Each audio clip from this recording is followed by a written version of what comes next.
সংসার সুখের হয় রমণীর গুণে, যদি থাকে উত্তম পতি তার সনে। আচ্ছা, আমরা সবসময় লাইনের অর্ধেকটাই কেন বলি? পুরোটা কেন আমরা কখনো চিন্তা করি না? একটা মেয়ে কি সবসময় পারে সংসারটা সুখের করে তুলতে, যদি তার স্বামী তার সাথে কাঁধে কাঁধ মিলিয়ে না চলে, সাপোর্টিভ না হয়? আচ্ছা চলুন, আজকে আমরা টুনোটুনি গল্প করতে করতে আমাদের স্বাদের লাউ সাথে ইলিশ মাছ দিয়ে রান্নার রেসিপিটাও শেয়ার করব। ওদিকে আমার পতি যান, তিনি লাউটা কেটে দিচ্ছে, আর এদিকে আমি পুকুরে মাছ ধরতে চলে এসেছি। আমার রান্নাঘরের সিঙ্কে একটা বড় আস্ত ইলিশ পাওয়া গিয়েছে। এটাই আমার পুকুর না হয় ধরে নিলাম। আসলে হয়েছে কি, আমি ফ্রিজ থেকে আস্ত একটা ইলিশ বের করেছি এবং এই ইলিশটা আবেগ মিশ্রিত। কারণ হচ্ছে এটা বাংলাদেশ থেকে এনেছিলাম, যখন বাংলাদেশ থেকে এসেছিলাম তখন। নর্মালি এখান থেকে যদি দোকানে ইলিশ কেনা হয় তাহলে তো কেটে কুটে একবারে দোকান থেকেই আনা হয়। তো যাই হোক, আজকে কিন্তু স্বাদের লাউ রান্না হবে। লাউয়ের আগা ডোগা ছিলকা কোনোটাই বাদ যাবে না। তো লাউয়ের ছিলকাটাও আজকে আমরা আলু দিয়ে একটু ভাজি করব, এজন্য ছিলকাটাও কেটে নেওয়া হচ্ছে। আর ওদিকে কিন্তু মাছটা খুব বেশি সময় পানিতে ভিজিয়ে রাখবো না, কারণ হালকা একটু বরফ থাকতে থাকতেই এই মাছের আঁশ ছাড়িয়ে মাছটাকে কেটে নিতে হবে। মাছ বেশি বরফ ছেড়ে গেলে, নরম অবস্থায় কাটতে গেলে একটু থেতলে যেতে পারে। যেহেতু ইলিশ মাছ আসলে আমাদের বাসায় এরকম আস্ত কাটার অভ্যাসটা খুব কম, আর বটি দিয়ে তো কাটা হবে না, কাটা হবে চাকু দিয়ে। তো চাকু দিয়ে কাটার ক্ষেত্রে মাছটা যদি হালকা ডিফ্রস্ট হয় আর হালকা একটু শক্ত শক্ত থাকে, সেই অবস্থাতে কাটলে পিসগুলো একেবারে অক্ষত অবস্থায় পাওয়া যায়। তো যেটা বলছিলাম, কিছুদিন আগে পান্তা ইলিশের একটা ভিডিওতে আপনাদের ভাইয়া আস্ত একটা ইলিশ ফ্রিজ থেকে বের করে আঁশ ছাড়ানোর সময় বেশ কিছুটা বেগ পেতে হয়েছিল তাকে। তো সেই ভিডিওটা দেখে বাংলাদেশ থেকে একজন আপু আমাকে কমেন্ট করেছিলেন, ঢং দেখে আর বাঁচি না, ওনারা নাকি ইংল্যান্ডে থাকে, অথচ ওনাদের বাসায় মাছ আঁশ ছাড়ানোর একটা পিলার পর্যন্ত নেই। তাহলে ইংল্যান্ডের মতো দেশে থেকে কি লাভ হলো? আমরা তো বাংলাদেশে থেকেই আমাদের ঘরে মাছ ছাড়ানোর অনেকগুলা পিলার, ওনারা নাকি আবার উন্নত দেশে থাকে। তো যাই হোক, আসলে আপুটার হয়তো জানা নেই, ইংল্যান্ড বলেন আর পৃথিবীর অন্যান্য যেসব দেশগুলো বলেন, এখানে সচরাচর মাছগুলো কিন্তু বাসায় এরকম আস্ত অবস্থায় কেউই কিনে আনে না।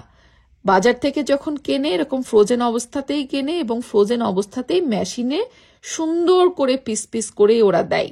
শুধু বাসায় এনে আঁশটা ছাড়িয়ে রান্নাটা করলেই হয়ে যায়, বড় মাছের ক্ষেত্রে বলছি।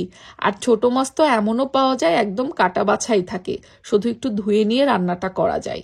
যেহেতু বাসায় এরকম বড় মাছ কাটাই হয় না, এখানে সব দোকান থেকেই কেটে দেয়, তাই আসলে আঁশ ছাড়ানোর জন্য পিলারটা কেনার চিন্তাটাও আসলে কখনো করিনি। তো এবার যেহেতু আমি বাংলাদেশ থেকে এরকম আস্ত মাছ এনেছি, আর ইলিশ দেখবেন আস্ত না কিনে, মানে ফ্রোজেন না করে যদি আপনি কেটে কেটে ফ্রোজেন করে রাখেন অনেক দিন, তাহলে ওটা গন্ধ হয়ে যায়। ইলিশের ক্ষেত্রে আস্ত অবস্থায় সংরক্ষণ করাই ভালো। তো এই বাংলাদেশ থেকে আনার ফলে এখন তো বাসাতেই এটা কাটতে হবে, দোকান থেকে তো আর কেটে দিবে না। তো এখন হয়েছে আমাদের আঁশ ছাড়ানোর জন্য একটু সমস্যা। তো যাই হোক, আপনাদের ভাইয়াকে চামচ দিয়ে আঁশ ছাড়ানোর জন্য আমি অনেকবার সাজেস্ট করেছি, কিন্তু সে সেটাতে কমফোর্টেবল না, পরবর্তীতে সে হাত দিয়ে ছাড়িয়ে নিয়েছে। যাই হোক, তো ওদিকে ইলিশ মাছটা আপনার ভাইয়া কাটতে কাটতে আমি এদিকে লাউয়ের ছিলকা, আলু, আর আমাদের এলাকার ওদিকে বলে কলার ডাল, কুমড়োর বড়ি, ওটাকে একটু ভেজে নিয়ে গুঁড়ো গুঁড়ো করে একটা ভাজি তৈরি করে ফেললাম। যদি লাউটা কচি হয়, তাজা হয়, তাহলে কিন্তু লাউয়ের ছিলকাটাও এরকম ভাজি করে খেতে খুব মজা লাগে। আবার লাউয়ের ছিলকার ভর্তাও কিন্তু অনেক মজা। তো আজকে আমাদের লাউয়ের ছিলকাটা আমরা ভাজিই করলাম, আর লাউটা রান্না হবে ইলিশ দিয়ে। এই লাউটার কথা আপনাদের মনে আছে? আমাদের ওই যে সিলেটি বড় আপা, যার অনেক বড় সবজির খামার বা সবজির বাগান আছে, সেখানে গিয়েছিলাম কদিন আগে। সেখান থেকে আপা কিন্তু আমাকে এই লাউটা দিয়ে দিয়েছিল। সিলেটি সে আপা কিন্তু আমাকে অনেক আদর করে, আর আপার বাগানের অনেক শাকসবজি কিন্তু টাটকা তুলে এনেছিলাম। একবারে তো আর সব খাওয়া যায় না, মানুষ আমরা বলতে গেলে মাত্র 2 জন, তাই দিনে দিনে এই সবজিগুলো আমরা এক একটা আয়েশ করে খাচ্ছি। সেদিন তো একজন আপু আমাকে আবার এটাও কমেন্ট করেছিল, জান্নাত আপুর মুখে এত রুচি, যা খায় তাই নাকি মজা লাগে। বিশ্বাস করেন বোন, বাজার থেকে কেনা লাউ শাক যেটাই বলেন সেটার মজা, আর এই যে আমাদের সিলেটি বড় আপার ক্ষেত থেকে একদম ফ্রেশ সবজি তুলে এনেছি, এটার মজা সত্যিই অন্যরকম। আর খাবার জিনিস কি কখনো খারাপ হয়? হয়তো কোনোটা একটু বেশি মজা লাগবে, কোনোটা একটু কম মজা লাগবে, এই তো পার্থক্য। তো আমি লাউ ইলিশ রান্নার জন্য কিছু মশলা ব্লেন্ড করে নিয়েছি।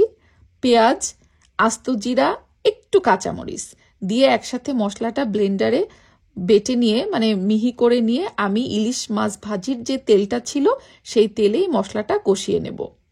লাউ ইলিশটা কিন্তু আমি খুব বেশি যে রান্না বান্না করার সময় মশলাপত্র দিই এমনটা না। আমি সবসময় চেষ্টা করি লাউ ইলিশ রান্নার ক্ষেত্রে মশলা একটু কম থাকবে, লাউয়ের একটু ঝোল হবে, আর হচ্ছে লাউ ইলিশটা মানে খুব বেশি সেদ্ধ করা যাবে না, মানে লাউয়ের ইয়েটা। তো অনেক সময় দেখা যাচ্ছে বাজার থেকে কিনলে লাউটা ভালো পড়ে না, সেই সময় লাউটা সেদ্ধ করতে করতে জ্বালাতে জ্বালাতে তরকারিটার টেস্টই কেমন নষ্ট হয়ে যায়। বাট আজকের এই লাউটা এত মজা ছিল, সত্যি বিশ্বাস করেন মজা ছিল। তরকারি মজা ছিল বললে তো আবার যাই হোক, যেটা মজা সেটাকে তো মজা বলতেই হবে, তাই না? অন্যান্য দিন আমি কিন্তু এই লাউ ইলিশের সাথে একটুখানি আলুও দিই, বাট আজকে লাউটাই অনেক বড় ছিল। পুরো লাউটা যদিও আমি রান্না করছি না, অর্ধেকের বেশিটা কেটে আজকে রান্না করছি, আর অর্ধেকটা আমি রেখে দিয়েছি ফ্রিজে, হয়তো পরবর্তীতে ভাজি টাজি কিছু একটা করে ফেলবো। লাউটা একদম মোমের মতো গলে গিয়েছে। একটু গরম পানি দিয়ে দিলাম। গরম পানি ঝোলের জন্য ব্যবহার করলে কিন্তু যে কোনো তরকারি সেদ্ধও হয় তাড়াতাড়ি, আবার টেস্টটাও অনেক অটুট থাকে। আর লাউ ইলিশের ঝোলটা আমি খুব পছন্দ করি, এই তরকারি শুকনো শুকনো হলে অত একটা মজা লাগে না। তো এবার লাউ একটু ঝোল দিয়ে দিলাম, তারপরে লাউটা সেদ্ধ হওয়া পর্যন্ত অপেক্ষা করব।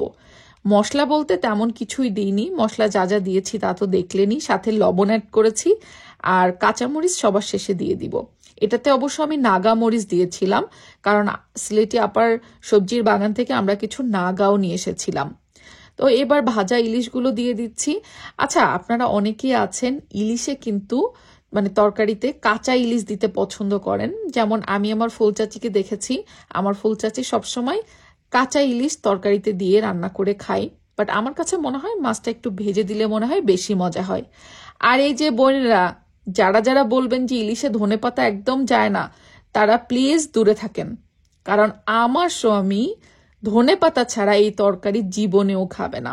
ইলিশের গন্ধে ধনেপাতা যায় না, এই জিনিসটা না আমাদের সাথে মেলে না। মানে আমার কাছে মনে হয় ধনেপাতা দিলে ইলিশের টেস্ট আমি আরো বেশি পাই। যাই হোক, আসলে এক একজনের টেস্ট এক এক রকম। তো হয়ে গেল গল্প করতে করতে আজকে আমাদের টুনুটুনির স্বাদের লাউ রান্না ইলিশ দিয়ে। কেমন লাগলো বলেন তো?